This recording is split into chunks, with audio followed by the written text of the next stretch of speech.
Welcome back to another video on the channel, guys. Today I'm going to be doing a little PowerPoint and then we're going to get straight into a full trade breakdown of one of the trades we took this week inside of our group. So let's get straight into the first PowerPoint. What are the macro times in which we actually trade? So mainly we trade the 9:50 a.m. to 10:10 New York local time macro. That's the main macro which we trade. It has the highest probability and the highest volatility as well. So you're able to catch easy 100 handle moves consistently on a day-to-day basis. When trading the 9:50 to 10:10 a.m. macro, say this macro gives us the worst price action, like basically Friday, which we've just seen. Friday was the worst price action I've ever seen in my career of trading. It was insane, disgusting price action. But anyway, if you see poor price action during the 9:50 10:10 macro, then you can expect the 10:50 to 11:10 a.m. macro, which is the second New York a.m. macro which we look at, to have a cleaner setup. And let's just say both of these macros have poor price action. Then we'll have a look at the New York PM session macro, which is from 1:45 p.m.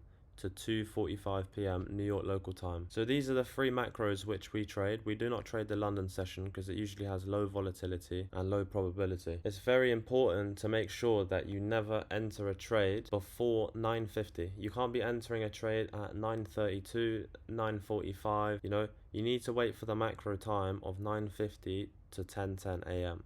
It's very vital. Time is very vital to your entries. You need to make sure you're inside of the macro time in order to execute your trade. Now let's get into the next slide. I'm going to quickly mention about our signals room. If you're not currently inside of our signals room, I don't know what you're doing. We're currently smashing week in and week out high profits, massive gains. We're soon to close out the biggest month we've ever closed out inside of our group. It's been an insane month. Insane weeks have come past us. Even on the weeks of CPI and NFP, we still made money. We still closed out 200 plus handle profit week. Let me just scroll through the signals room now and you can see that I'm not just chatting. This is actually what we're taking. We're hitting massive profits. As you can see, look, 58.75 handles on the day,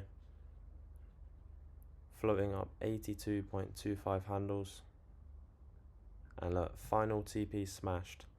We're floating 110 handles on the day. Absolutely insane. And look, a new day, more TPs. First TP smashed. We set our stops to break even. Floating 50.25 handles. Second TP smashed. Final TP smashed. 74.50 handles gain. And then this is this week on Monday. We entered short. This is the trade breakdown which I just shown you.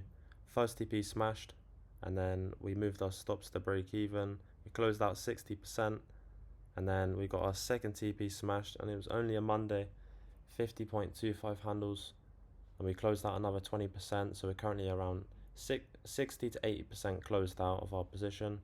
And then we got final TP smash as it went all the way to London lows. And it was a crazy day. And I don't want to take up too much of you guys' time, so let's get back into the video. So in this video, I'm only going over 2 slides. This one's going to be about risk management. So on this slide, I've done a full breakdown of an example of a top step 50k account regarding risk management, because I see a lot of people sending me on Telegram and Instagram these massive gains, say they only have a 50k account. They're like, oh Milo, I've just made $5,500 on a 50k account. I'm like, okay, well, that's very good. But where's the risk management? It's all fun and games until it goes south and you have a losing trade. Once you have a losing trade, then what?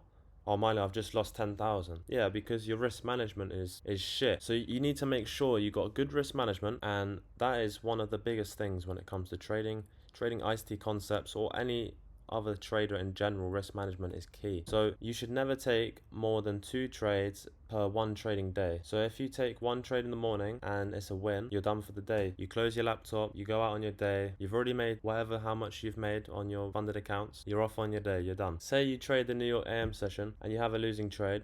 Okay, cool. Half your risk on your next trade. Instead of, say you're using 5 contracts, then only use 2 or 3 contracts on your next trade in the afternoon session if you only get an A+ setup. So you come to the afternoon session, you took a loss in the morning, you'll come to the afternoon session or the second macro at 10:50 to 10:10, and you'll come with a half risk. You're not using full position size, and you'll look to see if there's any A+ setups for you to execute on. Say that second trade is a loss as well, then you're completely done for the day. And regarding, it doesn't matter if that second trade is a win or a loss. You only take 2 trades maximum per day, and that's it. You'll be done for the day. You wait until the next trading day, and it's as simple as that. If you're trading less than 4 full NQ contracts, I recommend you switch over to be trading micros in order to be able to take partials along the way. Taking partials is vital in order to be a successful trader, because say you capture 25 handles at your first TP and then your second TP at 50 handles. You capture 50 handles and then it comes back to break even and stops you out. You still made 50 handles. It doesn't matter if it hits final TP. I don't care. I've already made money. 25 handles, 50 handles, 100 handles, final TP. Cool. This is why you set multiple TPs. First TP, second TP, final TP, depending on the circumstances of the trade you're taking. The max stop loss per trade is 25 handles. If you're putting a stop loss bigger than 25 handles, you shouldn't be taking the trade. It's not a good setup. It's poor, low probability. Stay away from it. When you're trading a unicorn model setup, which we get on later in this video, I will do a breakdown of a unicorn trade we took this week, and we hit all TPs, of course, easy gains. But if you're taking a unicorn setup, you shouldn't be putting a stop loss greater than 25 handles. A unicorn setup will give you a stop loss of around like 17, 15 handles. That's how you know you're in the right trade. If you're putting a stop loss of even 25 handles, that's the max stop loss you should be using. So on a 50k top step account, you should be trading 5 micros, which with a 25 handle stop, that's $250 risk per trade. With a 1 to 2 or a 1 to 4 risk to reward, we don't take anything lower than a 1 to 2. If you're even considering entering a 1 to 2 risk to reward, you need to close your laptop and quit trading, because it's not for you. A 1 to 2 risk to reward is the lowest risk to reward we will go for. We usually aim for a 1 to 3 or a 1 to 4, but say you capture a 1 to 2 with a $250 risk, that's 500. 1 to 4 is $1,000 profit per trade. You'll pass your account within 3 to 6 trades, just like that, easy. I can pass a top step account within the same week. If it's a 50k account, that's peanuts. I can pass that within a couple days with good risk management as well. Now let's get down into the trade breakdown unicorn setup, which we took this week inside of our signals room. Right, going into this New York AM session, this is the trade we took on the 22nd of April, Monday this week. We took this inside of our signals room.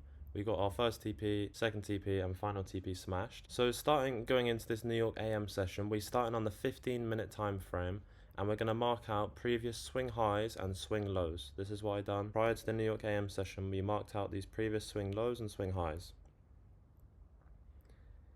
So here's London lows. You want to mark out London lows and London highs. So the London highs here are not very clear, so I marked out London lows. I marked out this previous swing low and this previous swing low here as well, and this previous swing high. So now we've marked out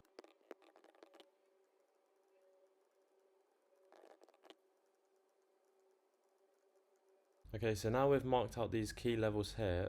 There's one thing that we have to wait for, the macro time of 9:50 AM to 10:10 AM.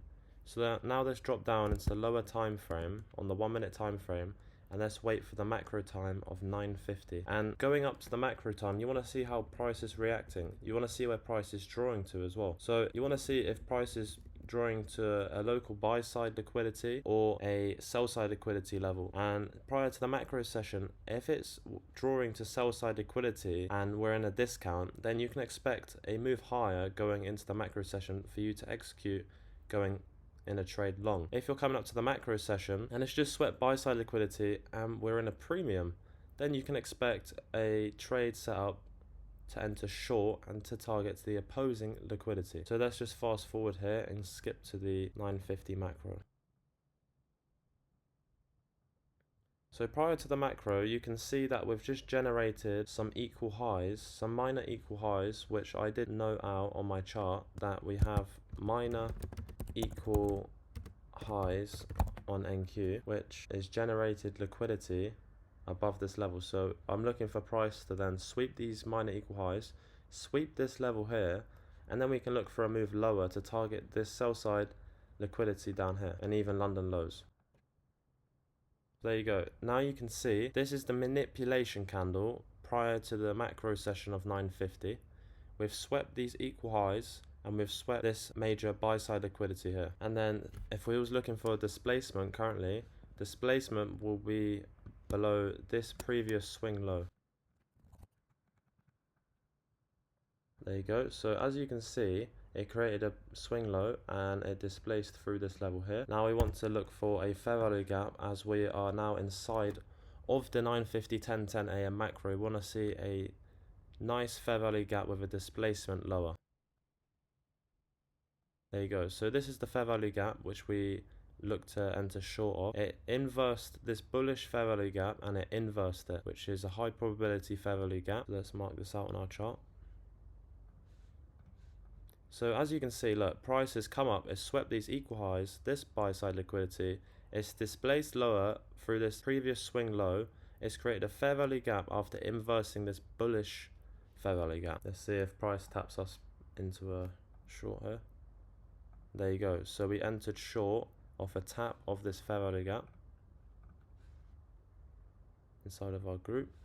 We set our first TP at 25 handles. We put our second TP at 50 handles, which was this second TP was at the other minor sell side liquidity, and our final TP was at London lows,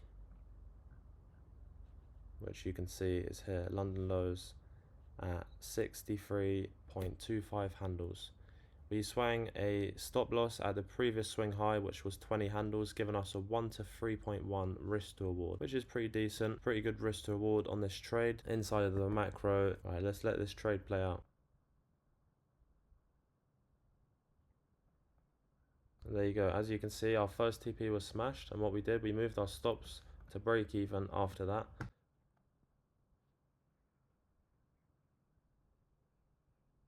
And there you go, price continued lower and we got our second TP, which we then moved our stops to the previous swing high, moving our stops into even more of a profit at 292. And there you go, final TP got hit.